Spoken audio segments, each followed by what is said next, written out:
Bismillahirrahmanirrahim. Elhamdülillahi Rabbil alemin. Vessalatu vesselamu ala eşrefil mursalin.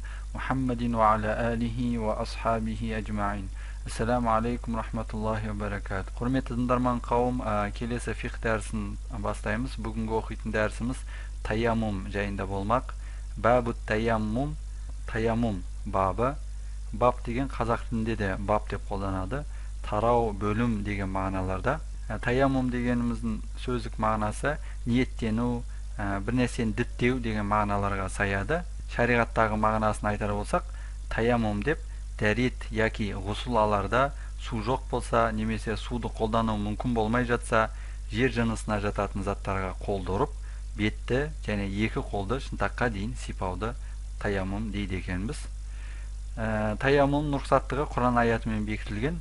Құран кәрімде Ниса сүресінде وَإِنْ كُنْتُمْ مَرْضَى егер ауру أو على سفر немесе сапарда болсаңдар أو جاء أحد منكم من الغائط немесе біреулерің түзге отырып келсе أو لامستم النساء яки әйелдерге жақындассаңдар فَلَمْ تَجِدُوا مَاءً сонда су таба алмасаңдар فَتَيَمَّمُوا онда صَعِيدًا طَيِّبًا ондай кезде таза жер жынысына таяммум соғып фамсаху би уджухикум беттеріңді ва айдикум қолдарыңды сипаңдар. Инналлаха кана афуан ғафура расында Алла аса кешірімді, тым жарылқаушы делінген Құран кәрімде. Бабу таяммуми яхлуфул удуа вал ғусла. Таяммум дәрет пен ғусылдың орнын басады. Қашан? Индал аджзи анил ма сумен дәрет алу мүмкін болмаған кезде. Осы жердегі аджз сөзі күші жетпегенде деген мағынада айтылады. Біз оны мүмкін болмаған кезде деп аударып отырмыз. Қалайша мүмкін болмайды? Либу'дихи судың алыс болу себепті. Қандай қашықтықта алыс болу себепті? Милән бір мильдай қашықтықта болса, сонда таяммум соғуға болады екен. 1 миль шамамен 1609 метр болады. Дәлірек айтқанда 1 километр 600 метр. Кейбір ғалымдардың айтуы бойынша судың орналасқан жері айтылған азанның дауысы естілмейтіндей қашықтықта болса да таяммум соғуға рұқсат деген кейбір ғұламалар. Ары қарай оқимыз. Тағы қандай жағдайларда суды қолдану мүмкін болмайды? Аули марадин сырқаттанса, су қолдану сырқатын арттыру мүмкін, немесе жазылуын кешеуілдетуі мүмкін. Ондай кезде де су бола тұра таяммум соғуға болады. Ау бәрдин суықтық себепті суды қолдану мүмкін болмай жатса таяммум соғылады. Бұған дәлел келтірер болсақ, Табараниде келген бір риуаятта сахабалардан Әмір ибн Ас жүніп болып, ғұсылы бұзылып, таяммум алады да намазға өтеді. Мединеге келген кезде сахабалар оның жасаған әрекетін пайғамбарымызға айтады. Пайғамбарымыз одан сұрағанда, ол күннің суығы өміріме қауіп төндіреді ме деп қорықтым. Алла тағала айтқан ғой, өз-өздеріңді қатерге итермелемеңдер деп. Осылайша таяммум алғандығын айтады пайғамбарға. Сонда пайғамбар оның бұл жауабына күліп жіберген екен. Осының өзі күн суық кезде мұздай сумен дәрет алу мүмкін болмай жатқан кезде таяммум соғуға болатындығына дәлел бола алады. Ары қарай оқимыз.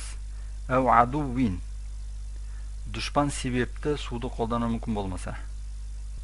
Мысалы, жыртқыш хайуаннан қорыққан себепті, немесе су қоймасын әлде біреулер құлып салып жібермей жатса, тағы да осындай жағдайларда таяммум соғылады екен. Ау аташин шөлдегендіктен де кейде жол жүргенде су тапшы болып, тек ішуге ғана су болып, дәретке су жетпей жатқан жағдайлар кездеседі. Ау фаути ма яфуту уақыты шығып бара жатқан бір құлшылық себепті таяммум соғылады. Бірақ қандай құлшылық? Ла иля халафин орнын басары бар құлшылық үшін емес. Басқаша айтқан кезде қазасын өтеу арқылы орны толатын намаз түрі қазаға кетіп бара жатса, үлгерейін деген мақсатпен таяммум соғылмайды. Қазасы бар мұндай құлшылық уақыты шығып бара жатса да су бар кезде сумен алынады. Кейбір қазасы жоқ құлшылықтар бар. Міне солардың уақыты өтіп бара жатса, немесе соларға үлгермей жатса, үлгерейін деген мақсатпен таяммум соқса болады. Мысалы, қандай намаздар? Kasolatil idi, мысалы айт намазы сияқты. Иптидаән, бастапқыда. Мысалы айт намазы оқылайын деп жатыр делік. Адам жүніп ғұсылы жоқ, немесе дәреті жоқ болып тұр. Жуынамын немесе дәрет аламын дегенше айт намазы оқылып қоюы мүмкін. Сондай жағдайда таяммум соғады да имамға ұйып айт намазын оқиды. Иптидаән дегендегі мақсат намаз басталмай жатып намаздың басында суды қолдану қиынға соқса деген мағынада. Ау бинаән немесе бина ететін болса, мысалы айт намазын оқып тұрып дәреті бұзылып қалды делік, дереу таяммум соғады да имамға сол жерден ұйып жалғастырып кете береді. Және қандай құлшылық түрінде таяммум соқса болады? Және жаназа намазы сияқты. Уәл жаназати, және жаназа намазы сияқты. Жаназа намазының да қазасы жоқ. Демек, жаназа басталып кетсе, дәрет алам дегенше жаназа оқылып қоятындай болса, онда таяммум соғылады. Ли ғойрил уәли, бұның мәйіт шыққан үйдің иесіне қатысы жоқ. Яғни мәйіт шыққан үйдің иесі күтіледі. Мысалы, өлген кісінің әкесі болмаса атасы дәрет алуға кетсе, олар келмейінше жаназа намазы басталмайды.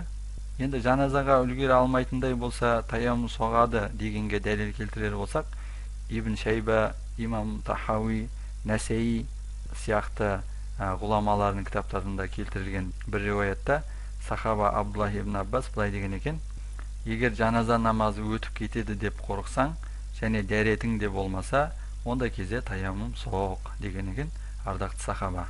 Кітаптың басқа бір нұсқасында суды алатын құрал табылмауы себепті деген сөз де бар. Адами алатин деп келеді. Мысалы, құдықтан су алатын ыдыс немесе тартып алатын жіп табылмаса да таяммум соғылады. Алхамдулиллахи раббил аламин.